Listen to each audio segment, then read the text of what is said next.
दोस्तों, स्वागत है आपका आपके अपने YouTube चैनल में। आज की इस वीडियो में बात होगी 2 दशक पुराने हत्या के उस मामले की जिसके बाद एक्टर सलमान खान की हत्या की साजिश लगातार रची जा रही है। तो चलिए शुरू करते हैं दशकों पुरानी उस कहानी की शुरुआत। दोस्तों, जहां एक तरफ भाईजान कहे जाने वाले सलमान खान का सिक्का बॉलीवुड में चलता है, तो वहीं दूसरी तरफ जुर्म की दुनिया का बेताज बादशाह कहा जाने वाला लॉरेंस बिश्नोई, जिसके खिलाफ ईडी, नेशनल इन्वेस्टिगेशन एजेंसी यानी NIA समेत तमाम राज्यों की पुलिस में लॉरेंस के खिलाफ मुकदमे दर्ज हैं। पिछले साल Punjabi singer Sidhu Moosewala murder case में भी लॉरेंस की भूमिका सामने आई थी, जिसके बाद से ही लॉरेंस का नाम काफी चर्चा में आ गया। हालांकि मूसेवाला की हत्या के बाद भी देश में कई वारदातें हुई जिसमें लॉरेंस का नाम प्रमुख तौर पर सामने आया। हालांकि इन सभी मुद्दों में सलमान और लॉरेंस के बीच दुश्मनी की चर्चा पिछले 6 सालों से है। तो दोस्तों, आज हम इसी मुद्दे को आपके सामने लेकर आए हैं और हम आज जानेंगे कि इस कहानी के हर पहलू को। तो चलिए शुरू करते हैं।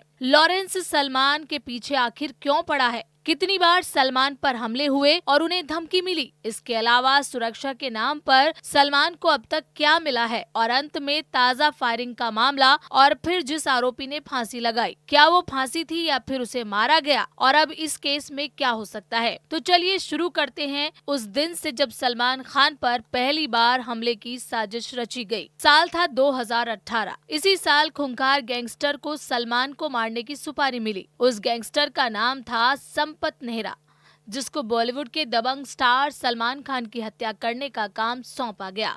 सुपारी देने वाले को संपत ने भरोसा दिया कि भाई का काम हो जाएगा। इसी भरोसे को पूरा करने के लिए संपत मुंबई पहुंचा और उसने कुछ दिन सलमान खान के घर की रेकी की। एक दिन उसे मौका भी मिल गया। सलमान खान सामने थे। संपत ने अपनी पिस्टल लोड की, लेकिन सलमान के साथ सिक्योरिटी थी, जिस वजह से संपत करीब नहीं जा सका। पिस्टल से इतनी दूरी से निशाना लगाना भी मुमकिन नहीं था। उस वक्त सलमान को मारने के लिए संपत नेहरा को ऐसी गन की जरूरत थी जो थोड़ी दूरी से भी निशाने को बिना चूके भेज सके। शायद यही वजह रही कि संपत ने उस दिन सलमान को मारने का प्लान टाल दिया, जिस वजह से वो सलमान को मारने में चूक गया। सबसे पहले उसने उसी कमी को दूर किया।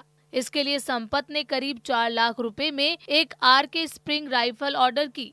जिसने संपत को राइफल दी वो उसी के गांव का ही रहने वाला दिनेश फौजी नाम का शख्स था। अब इस राइफल के जरिए वो दूर से भी सलमान खान को निशाना बना सकता था, लेकिन इससे पहले कि राइफल संपत तक पहुंच पाती, पुलिस को इसकी खबर मिल चुकी थी, जिसके बाद पुलिस ने दिनेश फौजी को राइफल के साथ पकड़ लिया।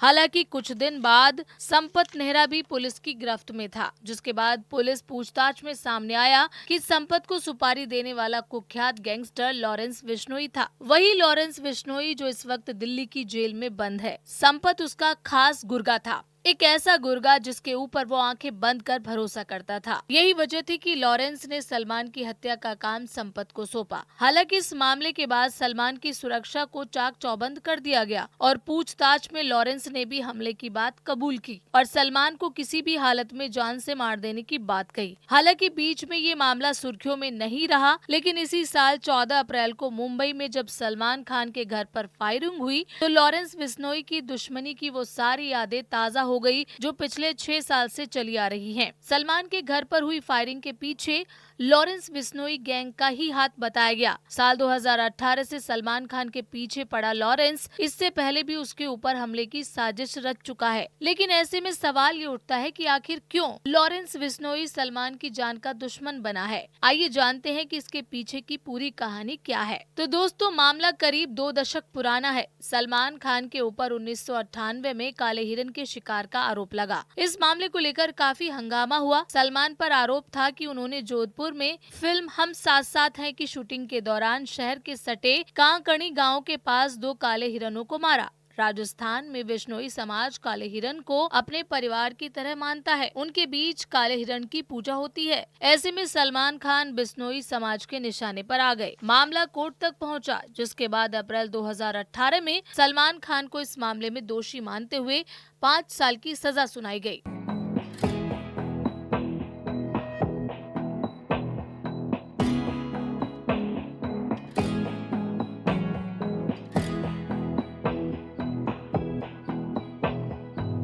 हालांकि उसी दिन सलमान 50,000 रुपए के निजी मुचलके पर जमानत लेकर बाहर आ गए, लेकिन बिश्नोई ने सलमान को अपना दुश्मन मान लिया और रच डाली सलमान की मौत के घाट उतारने की साजिश। और तब से लेकर अब तक लगातार बिश्नोई की तरफ से सलमान को मारने की साजिश रची जा रही है। इसी कड़ी में साल 2023 में लॉरेंस बिश्नोई ने जेल से ही एक वीडियो भी जारी किया। इस वीडियो में लॉरेंस ने धमकी दी थी कि अगर सलमान खान ने काले हिरन की हत्या मामले में माफी नहीं मांगी तो अंजाम बुरा होगा, जिसके बाद सलमान की सुरक्षा बेहद कड़ी कर दी गई। शायद सुरक्षा के चलते ही सलमान हर बार बचते आ रहे हैं। अब बात सुरक्षा की आ ही गई है तो चलिए ये भी जान लेते हैं कि आखिर सलमान को किस तरह की सुरक्षा मिली है। दोस्तों, जान से मारने की धमकी और सलमान पर 2 बार हुए हमले को देखते हुए महाराष्ट्र सरकार ने सलमान खान को Y+ सिक्योरिटी दी है। उनके घर के बाहर भी सुरक्षा बेहद सख्त रहती है। बावजूद इसके सलमान खान को घर के बाहर हुई फायरिंग के बाद एक बार फिर सलमान के फैंस में डर बरकरार है, क्योंकि फायरिंग सलमान के घर की बालकनी की तरफ की गई थी। ये वही बालकनी है जहां से खड़े होकर सलमान अपने फैंस से रूबरू होते हैं। खैर, 14 अप्रैल को अभिनेता के घर के बाहर फायरिंग मामले में शूटर सागर पाल और विक्की गुप्ता को गुजरात से गिरफ्तार किया गया था। वहीं पंजाब से अनुज थापन और सोनू कुमार बिश्नोई को गिरफ्तार कर जेल में डाल दिया गया। लेकिन इसी बीच एक खबर ने मुंबई पुलिस को सवालों के घेरे में लाकर खड़ा कर दिया है। सवाल ये कि किस वजह से इस सवालों में घिरी है मुंबई पुलिस। दरअसल सलमान खान के घर के बाहर हुई फायरिंग के मामले में गिरफ्तार एक आरोपी अनुज थापन ने खुदकुशी कर ली। अनुज पर सलमान के मुंबई के बांद्रा स्थित गैलेक्सी अपार्टमेंट के बाहर 14 अप्रैल को गोलीबारी को अंजाम देने वाले 2 हमलावरों को हथियार मुहैया कराने का आरोप था। उसे मुंबई पुलिस की अपराध शाखा ने गिरफ्तार किया। अधिकारियों ने बताया कि दक्षिण मुंबई स्थित पुलिस आयुक्तालय परिसर में अपराध शाखा की इमारत है, जिसकी पहली मंजिल पर बने हवालात के शौचालय में अनुज ने चादर का फंदा बनाकर फांसी लगा ली, जिसके बाद मामले ने तूल पकड़ लिया और अनुज के परिजनों ने शव को लेने से इनकार करते हुए पुलिस पर टॉर्चर के दौरान उसकी हत्या की साजिश के आरोप लगाए।